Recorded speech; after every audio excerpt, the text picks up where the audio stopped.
தந்து நம்மை நடத்தி கொண்டு வருகிறபடியால் நாம் ஸ்தோத்திரம் பண்ணுவோம். ஸ்தோத்திரம் ஸ்தோத்திரம் ஸ்தோத்திரம் ஸ்தோத்திரம் ஸ்தோத்திரம் ஸ்தோத்திரம் ஸ்தோத்திரம் ஸ்தோத்திரம் ஸ்தோத்திரம் ஸ்தோத்திரம்.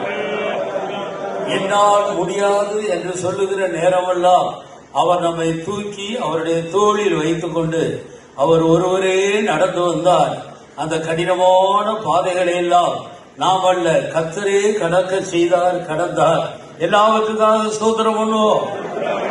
ஸ்தோத்திரம் ஸ்தோத்திரம் ஸ்தோத்திரம் ஸ்தோத்திரம் ஸ்தோத்திரம் ஸ்தோத்திரம் ஸ்தோத்திரம் ஸ்தோத்திரம் ஸ்தோத்திரம் ஸ்தோத்திரம் ஸ்தோத்திரம் ஸ்தோத்திரம் ஸ்தோத்திரம் ஸ்தோத்திரம் ஸ்தோத்திரம்.